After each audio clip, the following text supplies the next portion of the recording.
Hi everyone, I as always am Cheyenne Severin and today I'm here with. Dylan Newhouse. So Dylan, before we go into detail about everything substance misuse, do you want to tell me a little bit about yourself? Yeah. Currently, I am a lead singer in a touring band called Monument of Memory. Um, Other than that, when I'm home and not on tour, I work as a financial manager at like a vitamin supplement company. And yeah, I mean that's like the main thing. Music's always been the biggest part of my life. So when I'm not working, I'm either just hanging out with my friends or I'm in the studio working on music. So yeah. How did you find that passion for music?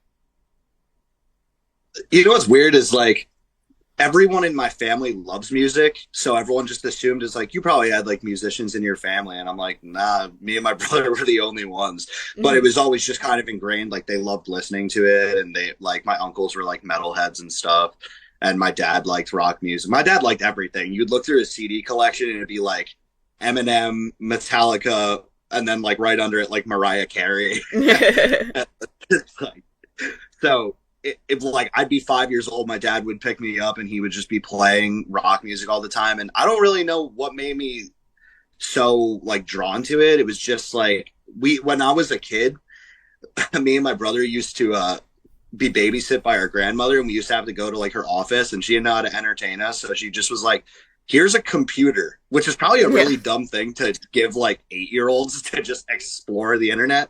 But for some reason we just got super drawn to like music, and we had a cousin that we looked up to who's super into like metal music, and we were like, well, we look up to him, so like Hmm. if he says it's cool, then it's cool, because we were young and impressionable. But then obviously like it went way farther than that, and we you know took it upon ourselves to start playing music, and yeah, it just kind of went from there, just snowballed, you know.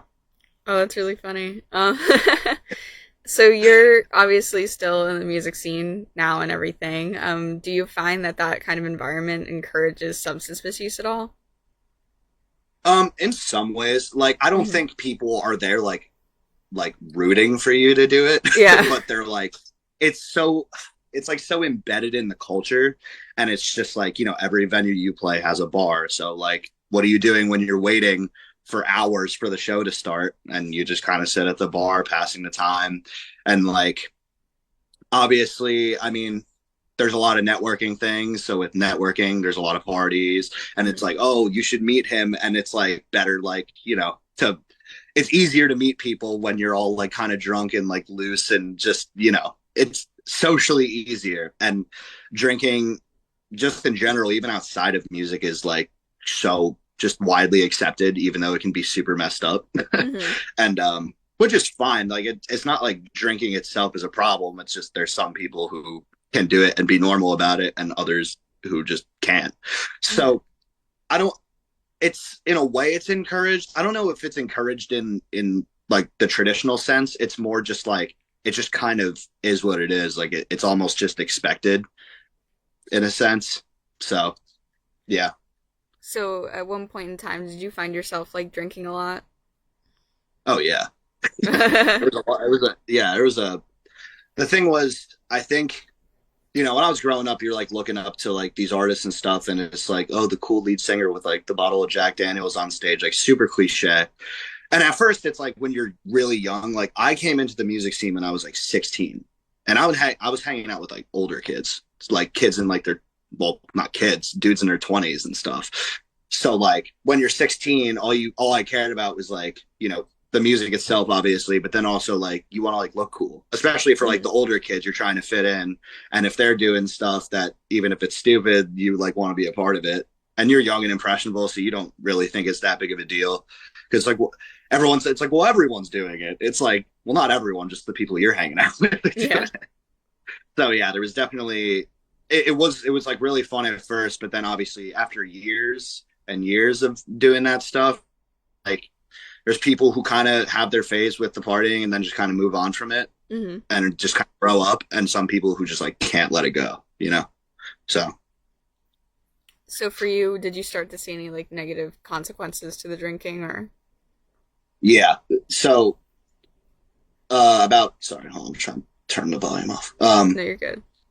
About like 8 months ago. I had been drinking like relatively heavily, but like Mm-hmm. it wasn't super, super out of control. It was kind of just like, yeah, I kind of like party a little too much, but it wasn't like really looked at as like, it's like, yeah, just like relax and you'll be fine.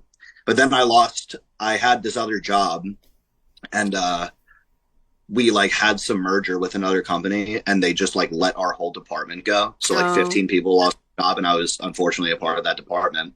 So I was unemployed, which so my income was like super low. I was like not because I live on my own. Like I live in a house with my brother and a roommate. So it's like I have bills and stuff. And anyone who's ever gotten unemployment knows you don't make any money. Yeah. Like you're just barely getting by. Like I wouldn't even say it was survivable, honestly. So I was super like depressed and I was alone all the time because everyone's at work and I'm just like depressed. So I just started drinking a lot to like pass the time. And then it Mm-hmm. started becoming this like daily thing. Like every day, it felt like this Groundhog's Day effect where it was like, I'm either drinking or sleeping. Yeah. There's like nothing. There's like no in between, or maybe eating sometimes. But like, then what really made it bad was like, there had just started becoming like, there were some incidents and stuff where, I'd wake up the next day and then we had like a party at my house or someone's house and then it's like, yo dude, do you realize what you did last night? And then I'm like, and it became this thing where it's like, I'm getting really tired of waking up like, who do I have to apologize to today? Because so I don't remember what the last incident was. I don't even think it was anything all that significant. I think it just happened one too many times and I just been like, dude, I'm like done with this. So I stopped drinking for like a while. Like I put it down completely for like, I don't remember how long, but it was a while. I just was like, no, no alcohol, no nothing. I was like, that I have to like get a hold on this because it was just getting to the point where it was like, I was blacking out like a handful of times, like a month. I'm like, this is crazy. Like to Mm-hmm. the point where I'm straight up like losing entire days, just going like everything's just like a blur. Like there's straight up months from this past year where I couldn't tell you what was going on that entire month. It's like, I don't know, dude. I was drunk like the whole time. So, and then obviously it starts affecting your relationships with people. And, you know, eventually the apologies stop meaning as much because it's like, hey, man, like it's cool if it happened like once, but this keeps happening. Mm-hmm. And then people just be around you because then it becomes this like, oh, like who's going to have to babysit him? Because I see a drink in his hand and that one drink's going to turn to like 15 and it's going to be ridiculous. Mm-hmm. So I had to like get a hold on it and be like, look, if I want to be able to be someone who can socially ever have a drink, like I need to change my relationship completely with alcohol because if I can't, then I can't drink. Like that's it. Mm-hmm. So it was kind of like the end of the line. It was like either like get a grip on this now or like you got to like be done with this Mm-hmm. because people were getting like really worried because they could see like I didn't look good. Like I looked like physically run down from yeah, I was doing it like every day and people could see it. It was like, dude, you just look exhausted. Like your body's just like done with you. So yeah, it was a pretty bad time. This year was pretty crazy, I'm not gonna lie. Yeah. So, what were some of the steps that you took to change your relationship with alcohol and kind of make those steps towards getting better? Well, I have a lot of people that I'm close with that don't encourage things like that. Like even if they do drink, but they're very, very modest about it, or like Mm-hmm. they don't drink hardly at all. So I have a lot of friends that aren't really that crazy about it, and they were there for me, like to talk about it. My band talked to me about it because like they had I wouldn't call it like an intervention, but it was like I had multiple instances where like one of them pulled me aside, like, dude, like you really gotta stop doing what you're doing. Like it's like you look like it's like I'm afraid like of where like this is going for you. And then I actually did go to like I went to like two AA meetings. I don't know how long ago was it? It was months ago, but I went I only went to a couple, but I kind of went almost as like I need like this perspective. Like I need to like talk to someone and Mm-hmm. see, I don't know, sometimes just hearing like from other people what their stories and stuff were like that helps. So I went to like two AA meetings and that was cool. I actually thought I was gonna hate it. And I actually liked it. I was like, I was like, because there's people that are like, dude, those meetings are so stupid, and I'm like, I don't really think they're stupid, man. Like they help a lot of people. So, and it even helped me. I mean, like I said, I'm not like fully sober like right now, currently in this moment I am. But I mean, Yeah. like in general, like I do still go out and have drinks, but like I went to those meetings. I stopped drinking for a period of time, and then I was kind of able to kind of get back on my feet financially, kind of change up my life, and kind of bring more purpose to my life. So I wasn't just using it as like this crutch all the time, because that's what I felt like I was doing. It wasn't so much that I was physically like, I need alcohol. It was just like this crutch because I was in like such a bad place mentally. And once I was able to kind of get my mental state back to a way better spot and have more clarity, I was kind of able to go back to drinking in like a healthier way. Hmm. And I've always said, I'm like, dude, if it ever kind of starts feeling like it's spiraling again, like I gotta just be like done with it. Cause I don't even know. Like as of right now, I'll still have like some drinks and it's fine now, but I don't know what it's gonna be like down the road. Maybe it won't be fine and I'll go right back to the same thing. I can't promise anything. So it's like I'm kind of just being really cautious with it, and I'm just trying to have a healthier relationship with it, because Hmm. it does suck to have to like go to the parties and be like, oh, I can't, like I can't ever. But it's like sometimes people have to do that. But I Hmm. think there's different levels to it. I'm trying to say this in like in a way where it's not encouraging people to drink. Yeah. You know what I mean? I just think there's different levels to it, where like there are people who kind of used it for a while and kind of were able to kind of get their crap together. And then there's people that they just go so overboard, and it's like you're just one of those people that just can't ever have a drink, dude. Hmm. And like you kind of have to gauge where you're at, which is why I did those things like stopping altogether and seeing what that would be like, and going to a couple meetings and seeing what that would be like. And it definitely changed my perspective a lot on it. And I feel a lot better because of it. And I just hope it stays that way. You know, like I said, I guess like you never really know what the future holds, but as of right now, you know, it's going really well. And everything's kind of gone back into a way healthier place, like in my life altogether, like with being productive with the music and being productive like with my job. Like I'm up at 6 in the morning now for my job. I can't be drinking like straight up. So it's just a lot better now. So yeah, it's really all I can say about that. Okay, so you mentioned earlier that like one of the things that helped was you brought more purpose into your life. How did you go about that? Well, having a job, Yeah. first of all, have a job, you're like, dude, nobody like needs me for anything. Not to mention I couldn't like be going out and doing stuff because I didn't have any money. So I was Hmm. constantly just like, nah, I gotta stay home. And I was like bored. It's like a Saturday night, so I would just drink to Hmm. cure some of the boredom. But it's kind of messed up when you're just in your room by yourself drinking. Like that's a sad existence to be living. So like getting a job was a huge one for me. Putting the music first again, because that was when it kind of started getting really scary to me. It was when like music was always number one and anything else was always like secondary to that. And then alcohol started becoming like number one and everything else was number two, like my relationships with people.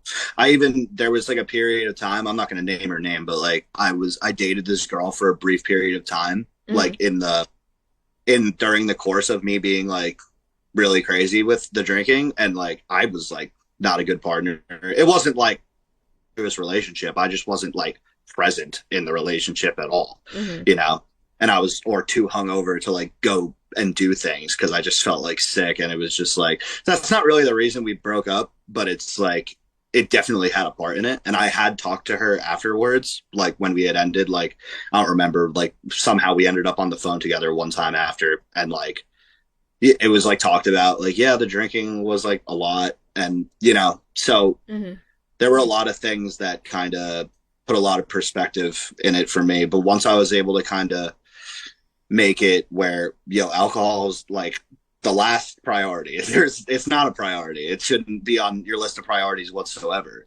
Hmm. So once I was able to just be like everything else comes first, and if that works its way in, like because it's like oh it's someone's like, for example, like we went out for my friend's birthday yesterday, and I went Hmm. to the bar and I had literally 2 beers, and that was it. And Mm-hmm. then that's it. If you can find a way to work it in a way where it's not like an unhealthy thing and it's just chill, then it doesn't have to be a bad thing. But obviously, it can be really negative because I've seen it happen to a lot of people. I know a lot of people who have had issues with drugs and alcohol, and then obviously even for myself. So, it gets really gnarly if you're not keeping yourself in check. So, Mm-hmm. yeah, just you got to prioritize the things that are important. And that's really it. Alcohol and drugs are not important at all.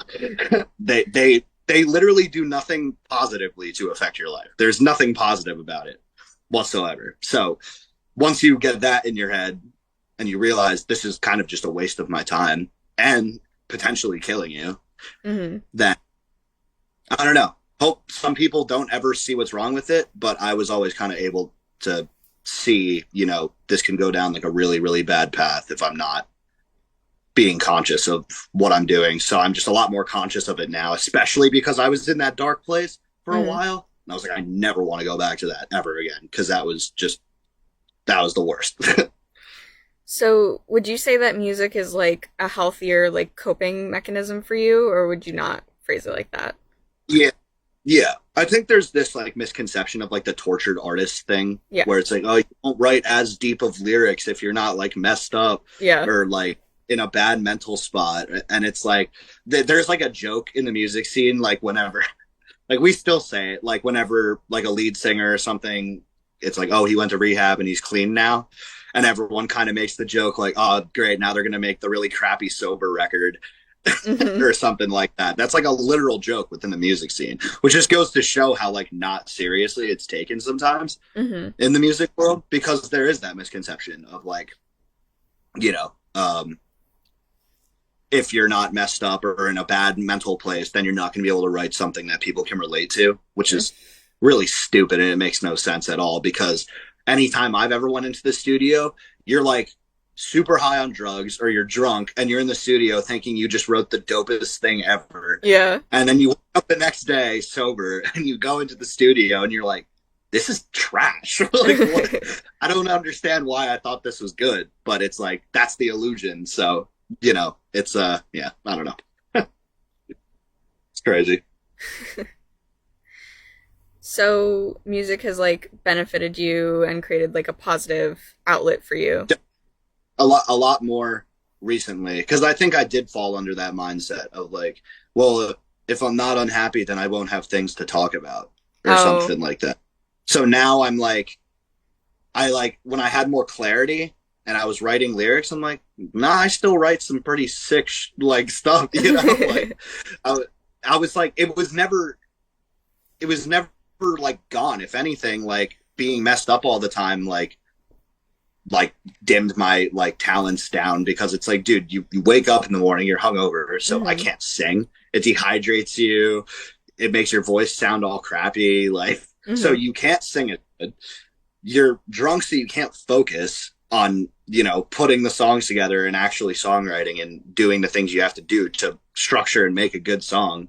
Hmm. So once I kind of like had that clarity, I was like, I write way better when I'm not messed up. I'm like focused and I sound better, like physically sound better, like when I'm singing. So it's definitely a lot more positive now. I had to like remove that mindset of like, dude, you don't have to be like the cliche rock star thing that people like expect from people like who are in bands. Like, oh, you're in a band, so you have to drink, you have to go on stage with a bottle of Jack. Like, Hmm.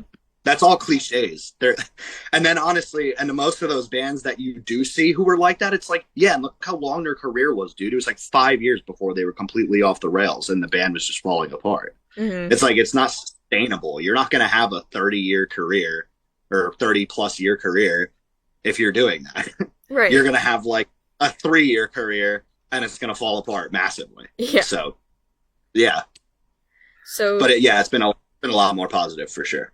okay. So we are out of time for today, Dylan. So before we end off, do you have any final notes that you'd like to like tell everybody? Well, obviously, if you are struggling with substance abuse in any way whatsoever, you should go talk to somebody. You should see if maybe it's something that needs to be permanently removed from your life, because for some people, I think it is a necessary step. Hmm. And at the very least, there's nothing wrong with going to a meeting if you feel like you want to relate to other people who are struggling with the same things. And even when it seems like you can't get out of it, you can always get out of it. You can do it. You have to make the decision, because if you never make the decision completely and fully, you're just never going to do it. You can't have one foot in and one foot out. Hmm. It's either you're on the dark side completely, or it's like, I'm done with this. And it's doable. People have done it. It's really hard, but it's doable. And so, you can do it. If you're struggling, just get help. Go talk to somebody.